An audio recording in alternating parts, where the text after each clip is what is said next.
नः पुरः। आदरणीय राष्ट्रभक्त पवित्र आत्माओं, इस समय अपना आर्यावर्त देश, जिसे वर्तमान में भारत वर्ष कहते हैं, उसके कश्मीर प्रांत के पहलगाम में मुसलमानों ने सनातनी लोगों की पहचान कर करके हत्या की है। उनके वस्त्रों को निकालकर उनकी अच्छी तरह से पहचान कर करके उन्हें मारा है। एक व्यक्ति को मार के उसकी पत्नी को यह कहा कि तुम्हें इसलिए नहीं मारेंगे कि तुम मोदी को बता देना कि हमने तुम्हारे पति को मार दिया है। बहुत बड़ा उपद्रव सनातनियों के ऊपर किया है, केवल सनातनियों के ऊपर किया है। ये उपद्रवकारी जहां भारत देश से बाहर बहुत मात्रा में रहते हैं, सांप्रदायिकता की अविद्या के कारण, स्वार्थ के कारण, हठ के कारण, दुराग्रह के कारण सनातन धर्म को निरंतर हानि पहुंचाते रहते हैं। वहां इसी सांप्रदायिकता के कारण, सांप्रदायिकता से उत्पन्न गहरे अज्ञान के कारण, स्वार्थ के कारण, हठ दुराग्रह के कारण भारत के अंदर बहुत सपोलिए, बड़े बड़े नाग, बड़े बड़े सर्प विद्यमान हैं। वर्तमान समय में भारत को जहां पाकिस्तान को दंडित करके उसे शिक्षित करना चाहिए, वहां उतनी ही आवश्यकता भारतवर्ष के अंदर जो भारत को राष्ट्र नहीं मानते हैं, ऐसे दुष्टों पर प्रहार करना चाहिए। महर्षि दयानंद सरस्वती की प्रेरणा से लेकर अंग्रेजों के राज्य में कारावास बहुत सनातनी आर्यों ने झेला। वे कारागास में हवन कुंड ले गए, सत्यार्थ प्रकाश ले गए। राम प्रसाद बिस्मिल जैसे बहुत सारे लोग फांसी के फंदे पर झूम गए। स्वामी श्रद्धानंद जैसे लोग अपने वक्षस्थल के चादर को उतारकर संगीनों के सामने खड़े होकर बोले, यदि तुम्हें प्रहार करना है तो सन्यासी का सीना खुला है। आर्य सन्यासी का सीना खुला है। अपनी संगीन से प्रहार पहले सन्यासी के सीने पर करो। कितने बड़े बड़े लोगों के कारण, लाला लाजपत राय जैसे लोगों के कारण हम लोगों ने देश को स्वतंत्र किया। लेकिन दुर्भाग्य था हमारा, भारत का दुर्भाग्य था कि उस समय महात्मा गांधी, अरे मैं तो कहूंगा करमचंद मोहनदास, उस जैसे लोगों के कारण हमारे देश की सत्ता विचारों से मुसलमान जवाहरलाल नेहरू के हाथों में आ गई। यह ऐसा दृढ़ मुस्लिम था, पक्का मुसलमान था कि यह भारत को देश मानता था, राष्ट्र नहीं। यह कहा करता था कि ये भारत राष्ट्र नहीं देश है। अरे इस जवाहरलाल नेहरू से बाद इंदिरा गांधी, राजीव गांधी, सोनिया, और अब राहुल यह भी कहता है विदेशों में जा जाकर राहुल कि भारत राष्ट्र नहीं देश है। तब इसके विरुद्ध भारत के वर्तमान यशस्वी प्रधानमंत्री माननीय नरेंद्र मोदी जी ने संसद में घोषणा की थी कि संसद में ऐसे ऐसे लोग पहुंच जाते हैं जो भारत देश को राष्ट्र नहीं मानते हैं, और उन्होंने घोषणा की कि हमारा देश देश ही नहीं राष्ट्र है। मैं पहले कुछ समय में यह बताना चाहता हूं कि राष्ट्र और देश में क्या अंतर है। वही देश राष्ट्र है, राजते यत् तद्राष्ट्रम, जो प्रकाशमान है वह देश राष्ट्र है। किन वस्तुओं से प्रकाशित होता है देश जब राष्ट्र बनता है? यदि हमारे देश के अंदर समान संस्कृति की भावना है, यदि हमारे देश के अंदर समान मातृभूमि की भावना है, यदि हमारे देश के अंदर समान मातृभाषा की भावना है, तब समझना चाहिए कि हमारा देश वस्तुतः राष्ट्र है। समान संस्कृति का अर्थ क्या है? परमात्मा ने, चूंकि वह एक ही है, तो अपने संतानों को जोड़ने के लिए एक ही धर्म दिया है। सनातन धर्म का महान प्रहरी, अरे उसे सनातनी ही समझ जाएं तो बात बने। उस सनातन धर्म के महान प्रहरी महर्षि दयानंद सरस्वती जी ने कहा है कि परमात्मा का जो वेदोक्त ज्ञान है, परमात्मा के द्वारा प्रदत्त जो शब्द हैं, शब्दों के भीतर भरे हुए अर्थ हैं, और शब्दों का और अर्थों का पारस्परिक संबंध है, वह परमेश्वर प्रदत्त है। उसका नाम है सनातन धर्म। इस बात को यदि सनातनी जान जाए तो सारे पाखंडों से ऊपर उठकर समान संस्कृति की भावना का जागरण उनके मन में हो जाए, उनके आत्मा में हो जाए। धर्म नाम धारण करने योग्य कर्तव्य कर्मों का है। ऐसे कर्तव्य कर्मों के आधार पर जो हमारे यहां परंपराएं चलती हैं, पर्वों के रूप में दीपावली यज्ञ की परंपरा, होली के रूप में नवसस्येष्टि की परंपरा, नाना प्रकार के महापुरुषों के जन्म अवसर पर रामनवमी, कृष्ण जन्माष्टमी अथवा किसी के बलिदान दिवस पर ये जो परंपराएं चलती हैं, उनका जन्मदिन व देहावसान तिथि को मनाकर उससे प्रेरणा प्राप्त करना, यह हमारी संस्कृति है। धर्मानुकूल परंपराओं का नाम संस्कृति है। लेकिन आज भारत में एक संस्कृति को मान्यता नहीं दी जा रही है। इसका कारण यह है कि संविधान के बनाने वालों से भी भूल हुई है। जिस समय संप्रदायों के नाम पर देश का बंटवारा हो गया, तब उस समय संप्रदायों को किसी भी प्रकार से, सांप्रदायिक मान्यताओं को किसी भी प्रकार से मान्यता देने का कोई औचित्य ही नहीं था।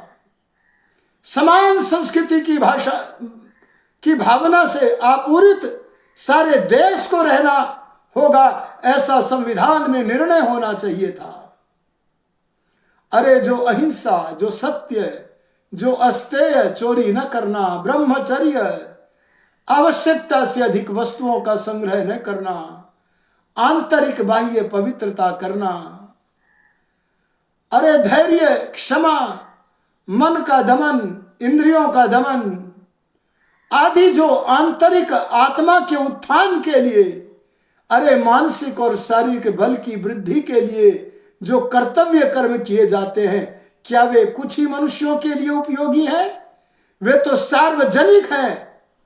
इसलिए उन धर्म को और धर्मानुकूल परंपराओं को सबके लिए समान रूप से मानना अनिवार्य घोषित करना चाहिए था। ऐसा करने से, समान संस्कृति की भावना जन जन में रहने से यह देश राष्ट्र बनता है। समान मातृभूमि की भावना। अरे कोई व्यक्ति प्रांतवाद में फंस जाता है, कोई भाषावाद में फंस जाता है, कोई जो जातियां नहीं हैं उन तथाकथित जातियों के वाद विवाद में फंस जाता है। ऐसे वाद विवादों में फंसे हुए से देश राष्ट्र नहीं बन सकता। देश तो राष्ट्र तब बनेगा जब समान मातृभूमि की भावना होगी। आप देखिए, जिस समय कारगिल का युद्ध हुआ, श्रीमान अटल बिहारी वाजपेयी तब प्रधानमंत्री थे। उस समय कारगिल के युद्ध में क्या भारत के किसी स्थान विशेष के लोग ही युद्ध में डटे थे? नहीं, भारत के कोने कोने के लोगों ने उस युद्ध में अपना अपना बल दिखाया था। अरे जिस समय पाकिस्तान में खालिस्तान की मांग हो रही थी, तब सनातन धर्म के प्रहरी आर्य समाज के भजनोपदेशकों ने गीतों को गाया था। पंजाब न मांगो, खालिस्तान न मांगो, सारा देश तुम्हारा है। यह समान मातृभूमि की भावना जब तक नहीं होगी, तब तक इस देश की राष्ट्रीयता को सुरक्षित नहीं रखा जा सकता है। ऐसे ही समान मातृभूमि के साथ साथ समान मातृ संस्कृति के साथ साथ समान मातृभाषा की भावना भी रखनी होगी। ऋषि दयानंद ने तो कहा है, वे सनातन धर्म के यथार्थ प्रवक्ता थे, सत्य के दूत थे। उन्होंने कहा, यदि हम परमात्मा से प्रेम करते हैं तो हमें परमात्मा की कल्याणी वाणी वेद से और वेद की भाषा जो बोलने के योग्य बनी उस संस्कृत से प्रेम करना चाहिए। हमें अत्यंत प्रेम करना चाहिए। और यदि कोई दुर्भाग्य से संस्कृत भाषा बोलने में समर्थ नहीं है, तो उसे आर्य भाषा हिंदी से प्रेम करना चाहिए। जिस समय श्री राम को पहली बार महात्मा हनुमान मिले, तो अपने भैया लक्ष्मण से कहते हैं, यह कोई वेद वेदांग का पूर्व विद्वान व्यक्ति है। वह व्यक्ति था हनुमान।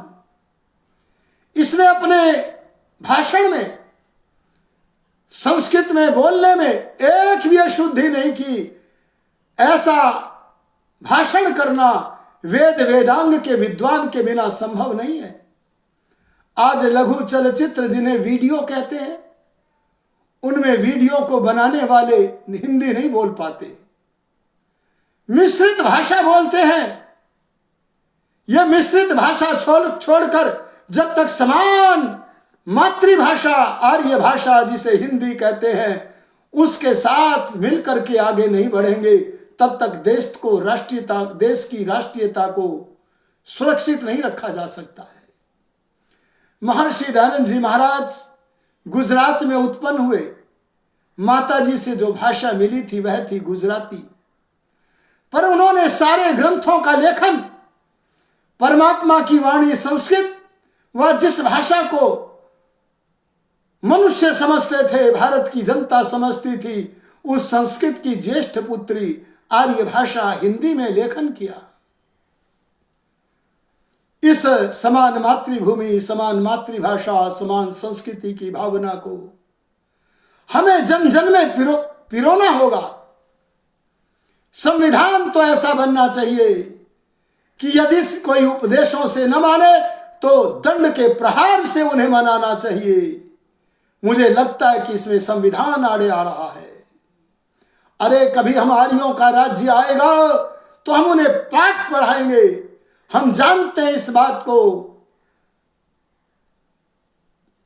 दंड जहां जागता है वहां सब सुरक्षित रहता है। पहलगाम की इस घटना के विरोध में अब दंड के जागृत होने की आवश्यकता है। यह आक्रमण भारतीय पर्यटकों के ऊपर नहीं हुआ है, यह तो सनातनियों के ऊपर हुआ है। उनकी पहचान करके, नाम पूछ करके, उनके वस्त्रों को हटवा कर, आंतरिक अंगों को देख करके उससे उन्होंने जाना है कि ये सनातनी है व मुसलमान। इस समय आक्रमण के समय एक ही बात देखी गई, यदि तुम मुसलमान हो तो सुरक्षित हो, और यदि तुम मुसलमान नहीं हो तो तुरंत उन्हें मारकों ने मार दिया। आवश्यकता है देश को राष्ट्र बनाने की, नहीं तो ये परेशानियां खड़ी रहेंगी, निश्चित खड़ी रहेंगी। दुर्भाग्य से न जाने किस कोख में पैदा हो गया मोहनदास करमचंद। उसने अरे जिसे भारत की बागडोर मिलनी चाहिए थी उसे न मिलने देकर जवाहरलाल नेहरू को दिलवा दी, और वो देश को राष्ट्र नहीं मान रहा है। जवाहरलाल नेहरू से लेकर राजीव गांधी तक ये सारी इनकी जो पीढ़ियां रही, ये सब मुसलमान थे, विचारों से भी मुसलमान थे। केवल इनके पिता लोग ही मुसलमान नहीं थे, बल्कि ये विचारों से भी मुसलमान थे। और उसके पश्चात जब इस परिवार में आई सोनिया, तब इसने, इस विदेशी ईसाई महिला ने अपने परिवार को कन्वर्ट कर दिया, मतांतरण कर दिया, और मतांतरण करके इनका ईसाईकरण कर दिया। अरे मैं एक बार हैदराबाद में वेद प्रचार यात्रा में गया हुआ था, मेरे समक्ष समाचार पत्र आया, वहां राहुल ईसाई बोल रहा है मैं किसी भी प्रकार के हिंदुत्व को नहीं मानता हूं। अरे तुम नहीं मानते तो क्या तुम्हारे कहने से हम सब ईसाई हो जावें? अरे हो सकता है कि हिंदू लोग बहुत सारे सनातन पवित्र बातों से दूर चले गए हों, लेकिन ये वेद को भी मानते हैं, ये वेदानुयायी श्री राम और कृष्ण को भी मानते हैं। इसलिए इन अच्छी मान्यताओं का तुम समर्थन इसलिए नहीं करोगे क्योंकि तुम ईसाई हो, तुम मुस्लिमों के समर्थक हो। अब तुम्हारी पोल खुल चुकी है। कश्मीर में जो पहलगाम की घटना घटी, इस घटना के घटने पर सब लोगों का हृदय द्रवित हो गया है।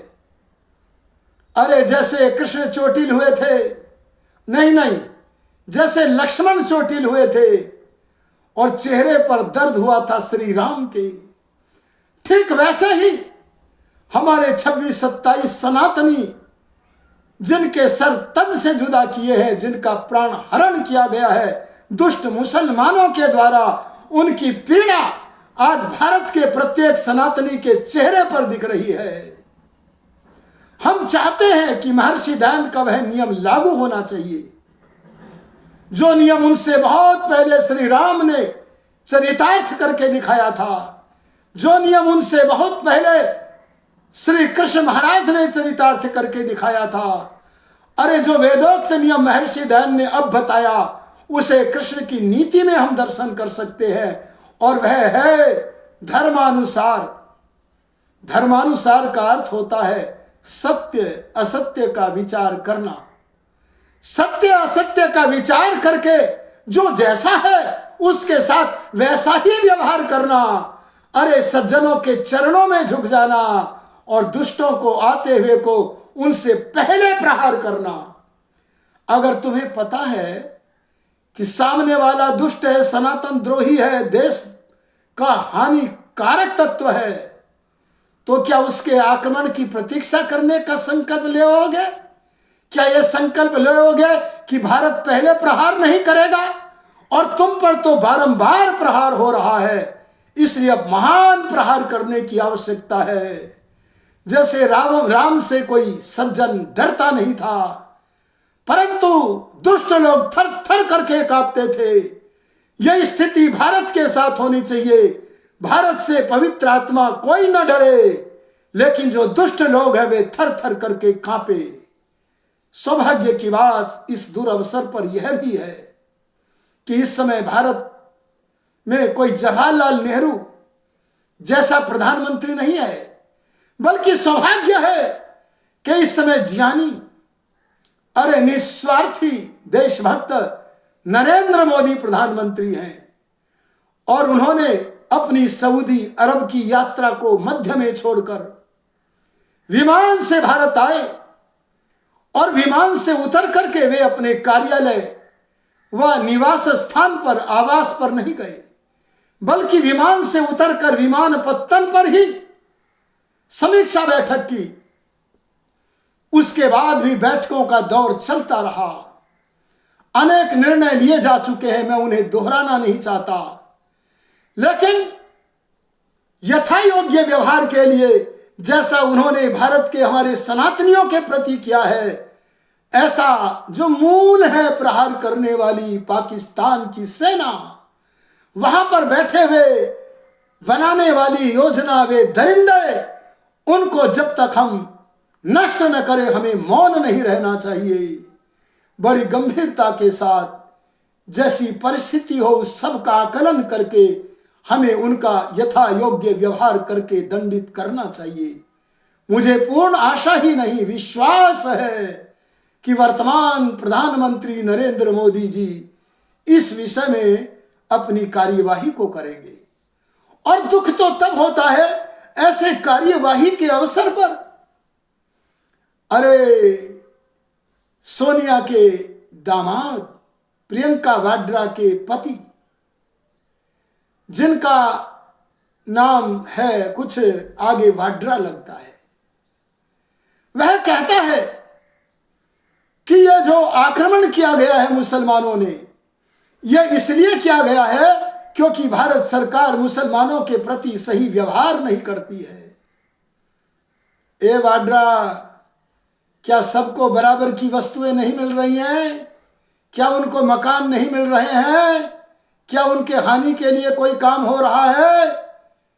ऐसी भयानक वार्ता इन वाड्रा जैसे लोगों के मुख से जो निकल रही है, प्रियंका के पति के मुख से जो निकल रही है, इन लोगों को पकड़ करके आजीवन कारावास से भी भयंकर दंड देना चाहिए। आशा है कि हमारे वर्तमान प्रधानमंत्री जहां बाहर शत्रुओं के साथ यथा योग्य व्यवहार करेंगे, वहां भीतर बैठे हुए वाड्रा जैसे लोग जो हैं उनके प्रति भी सही यथोचित निर्णय लेकर कार्यवाही करेंगे।